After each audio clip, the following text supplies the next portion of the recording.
No warrant, no charge, no communication, no lawyer, no family. If by chance another prisoner is released who saw him, if that prisoner will talk to you, that is your only news. Long time coming, but I know a change gon' come. Hello, my name is Stanley Heller. Welcome to The Struggle. The Struggle is shown on over 30 cable stations from Vermont to New York City. On the internet at thestruggle.org. Our YouTube channel, Struggle Video Media. Today, killings of prisoners in Bahrain. Clemency given and denied in the U.S. A meeting on Syria and the Wheels of Justice Festival. Most of our program today will be poetry and song, but we must start with some grim news. The Bahrain Institute for Rights and Democracy reports that the Gulf Kingdom executed 3 torture victims following authorization by King Hamad. Sami Mushaima, Ali al-Singais, and Abbas al-Samea were executed by firing squad. The first people executed in Bahrain since July 2010, and the first Bahrainis executed since 1996. Hussein Abdullah, Executive Director of Americans for Democracy and Human Rights in Bahrain, said, "The death sentences were authorized by King Hamad himself. He condemned to death victims of senseless torture, and their blood is on his hands. The international community must show solidarity with the families of Abbas, Ali, and Sami and condemn this execution. The United States, in particular, should reimpose its arms ban." Somehow, the authorities released the bullet pattern of the 12 bullets that killed the prisoners. Activists are circulating it as a symbol, much as Christians use the cross.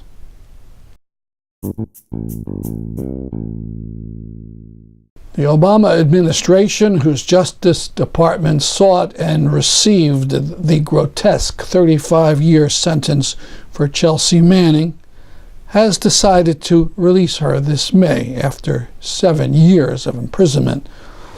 Manning was jailed for releasing classified documents, including some that were apparently evidence of war crimes. Obama also gave clemency to Oscar Lopez, the Puerto Rican independence leader who has been imprisoned for 35 years. To its shame, it refused to release American Indian leader Leonard Peltier, even after a prosecutor who had been involved in the case broke a 40-year silence and told the president that the case of Peltier was flawed. In mid-January, Sheffield Auditorium of the First Congregational Church of Old Lyme was filled with people taking part in a program called Syria, We Want Action. We'll start at the end, a poem read in honor of Nabil Cherbaji, tortured to death by the Assad regime, probably in 2015. In back of the reader of the poem are members of the audience holding small signs with pictures and names of Syrians and Palestinians who disappeared into Assad dungeons. Beautiful friend, journalist, protester, long record nonviolence, engaged to be married, said Naya Prison, 2012. No warrant, no charge, no communication, no lawyer, no family. If by chance another prisoner is released who saw him, if that prisoner will talk to you, that is your only news. This is how they imprison citizens in Syria, in a fog, in a void, in the dark. End of 2016 comes, some news. Body dead by prison torture. Back in 2015, but no name, no ID.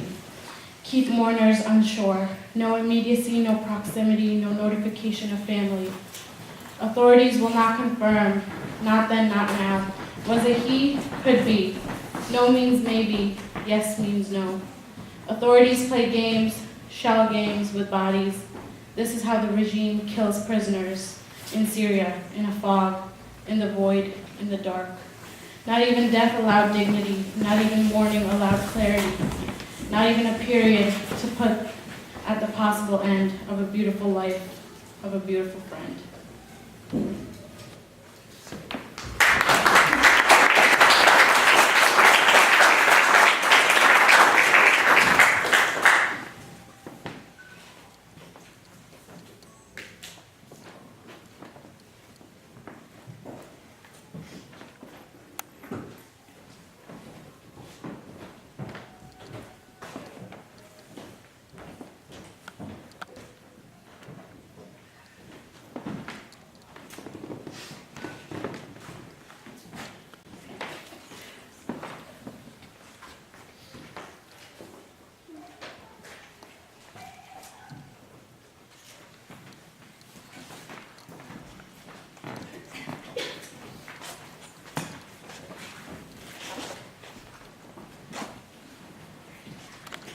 Now to the beginning of the program, sponsored by the Syria Group Connecticut.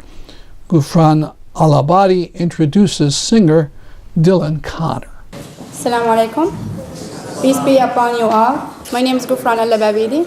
I'm Syrian American immigrant, active in the Syrian refugees resettlement and some Syrian cause.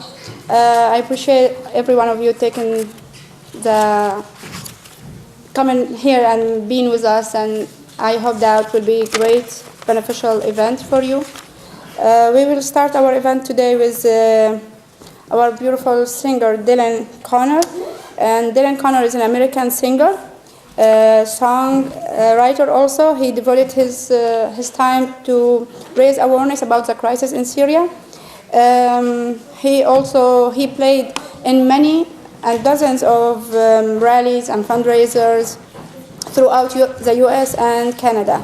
In 2014, Connor released Songs for Syria.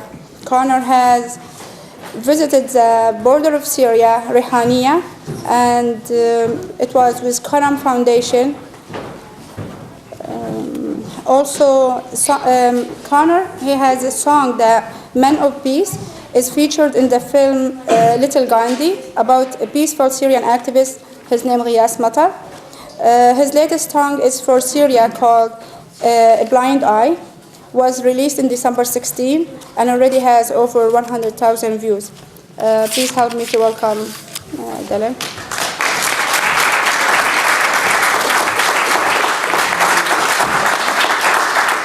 Of course, I have my mother-in-law here who's going to do those kind of things.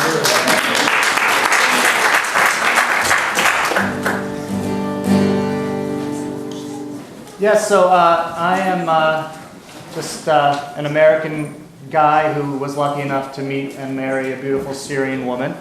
And we traveled in 2007 and in 2009 for the summer to Syria. And we're planning on going every other year. Obviously in 2011 we were planning on going, but then the uprising occurred and we weren't able to go. And my family, my Syrian family, who I'd come to know and love, they were active in the peaceful demonstrations that were occurring for freedom in the streets of Syria, specifically my family in Dura and Damascus. And they were, many of them arrested and put in jail. And so this was a terrible experience for us here. And I'm sure that many of you who are Syrians here have had that experience of having your family members in jail and being far away and not feeling like you have a way to help. And so I guess my way to help myself and bring a voice of solidarity to Syria was through songs. So I'm going to sing one of the first songs I wrote for this cause, and it's trying to tell the story of the beginning of the Syrian revolution through the eyes of my relatives who were in Daraa when the first protests were happening and the resulting siege of the city. The chorus says, "Feza, Feza la Horan," which means essentially like help, help for the province of Horan where Daraa is.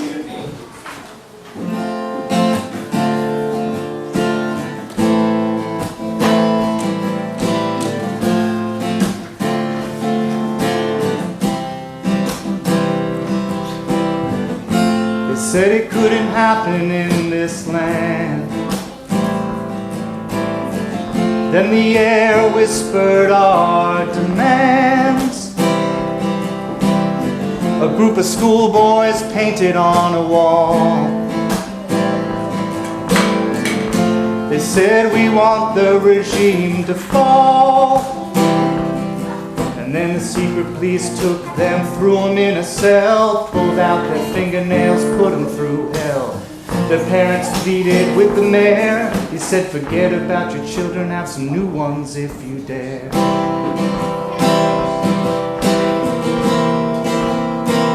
Oh, Feza, Feza la Horan, raise your voice, sing my song. Feza, Feza la Horan, I want freedom. Feza, Feza la Syria, and Amakon, I am with ya. And Amakon, I am with ya.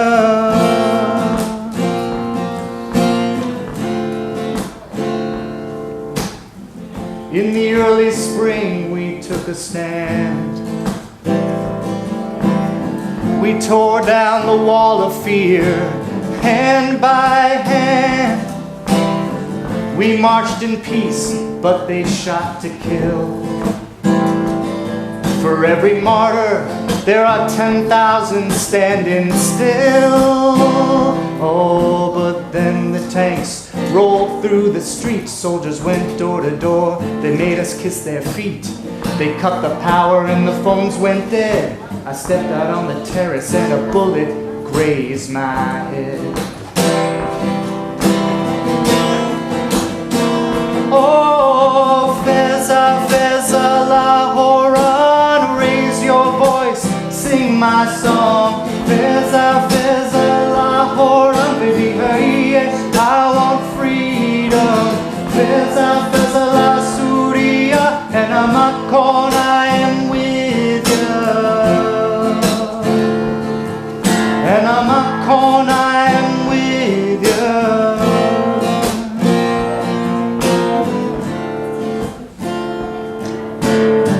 Saw a young man stumble back from the front lines, sick from the tear gas, like he was deaf and blind. I ran down the stairs as if he were my son,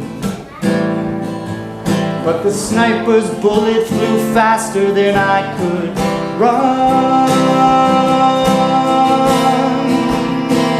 Oh, Feza, Feza la Horan, raise your voice, sing my song. Feza, Feza la Horan, bidi hariye, I want freedom.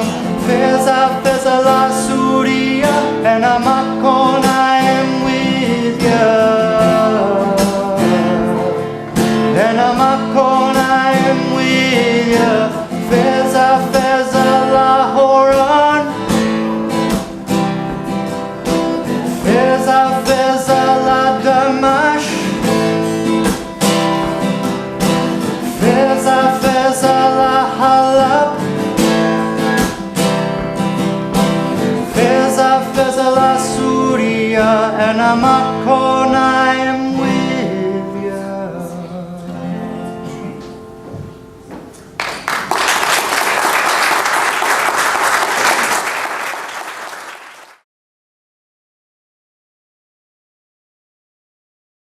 Now more of the Wheels of Justice Festival at the end of October. It took place after the Tree of Life's 3,500-mile anti-racism auto tour of the South. Actress and singer Framicia Ward. I was born by the river in a little tent. Oh, and just like the river I've been running ever since. It's been a long time coming, but I know a change gon' come. Oh, yes it will. It's been too hard living, but I'm afraid to die, 'cause I don't know what's up there beyond the sky. It's been a long time coming, but I know a change gon' come. Oh, yes it will.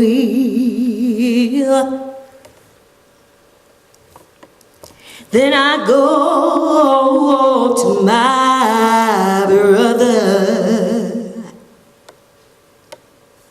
and I say, brother, help me please.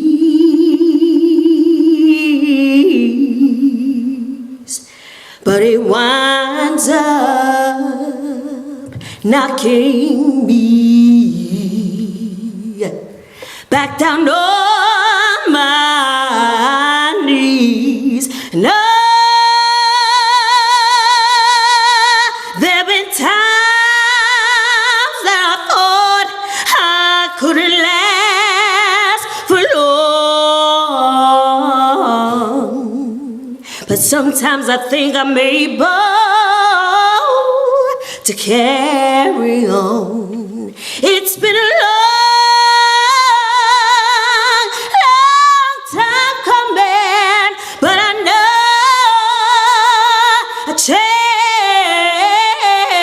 change gon' come. Oh, yes it will. Thank you.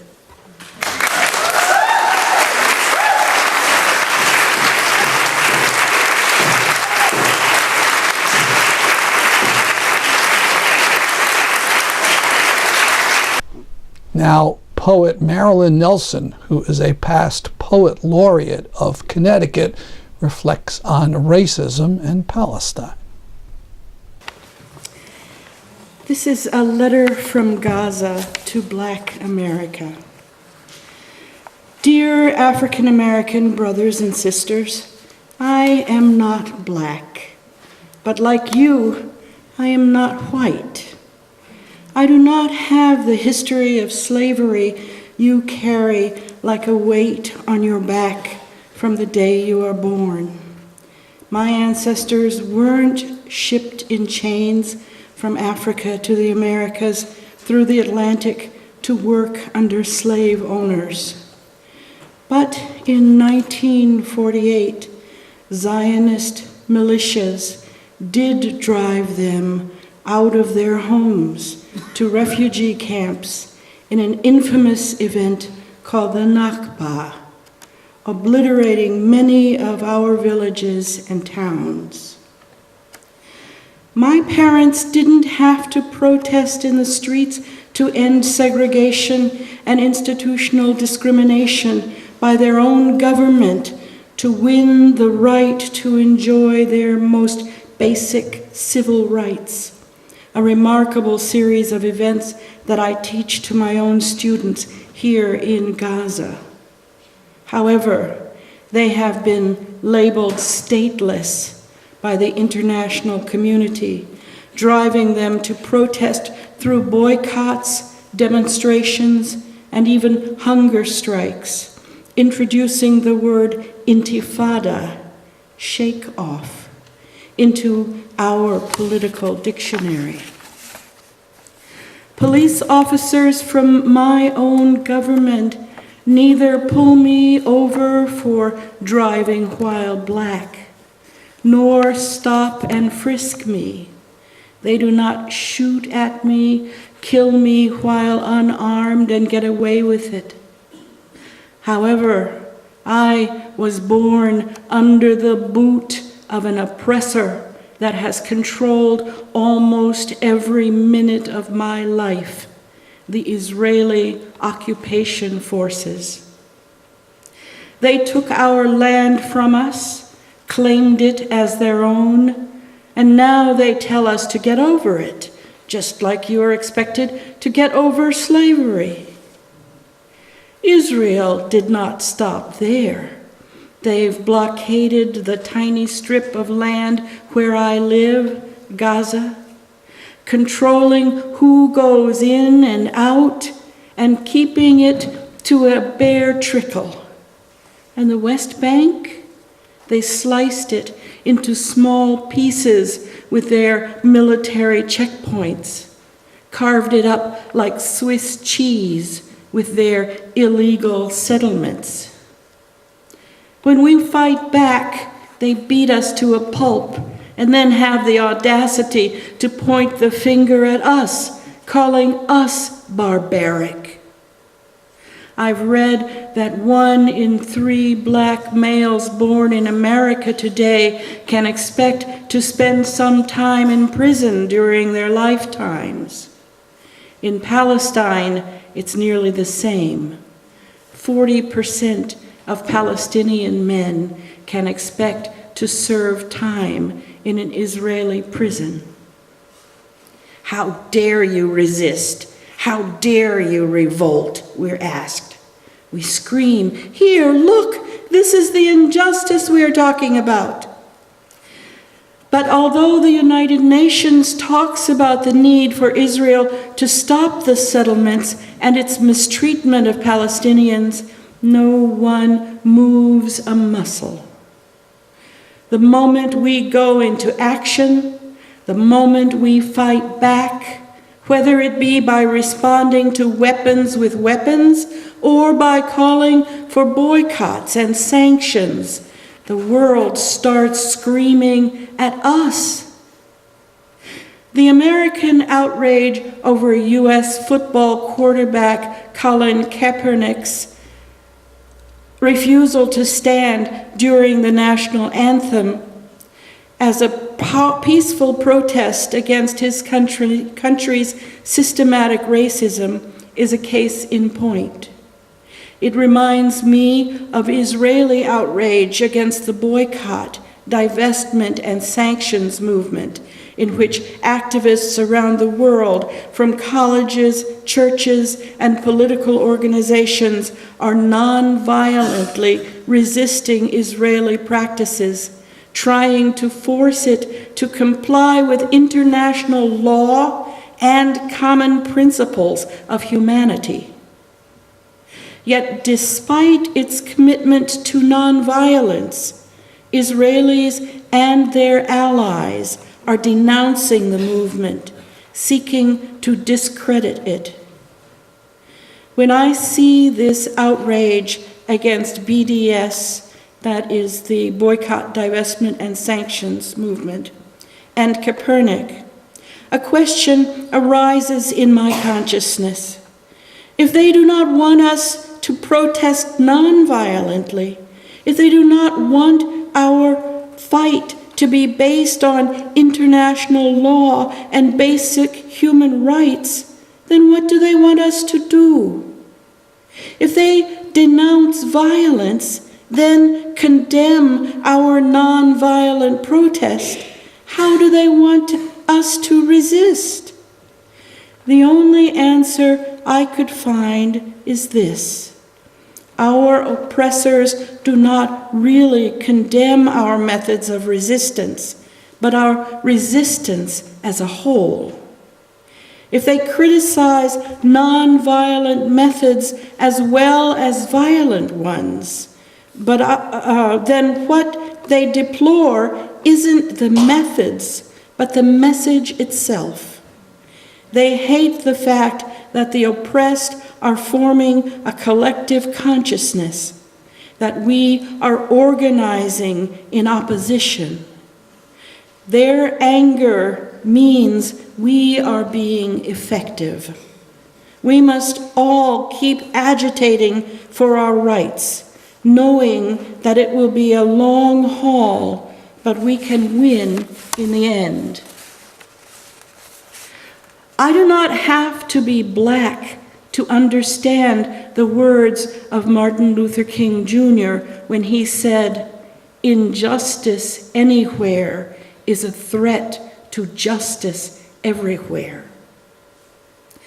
I am a Palestinian who is extending his arms in brotherhood to another people who know and live my legacy of oppression. I do not know if my words will reach you, but I want you to know that I hear you. I see you and feel your pain. When the night is darkest and you cannot seem to see the light at the end of the tunnel, know that there are people out there on the other side of the planet who are raising their fists in solidarity. Yours in solidarity with fist held high, Mohammed Al-Hamami, wearenotnumbers.org.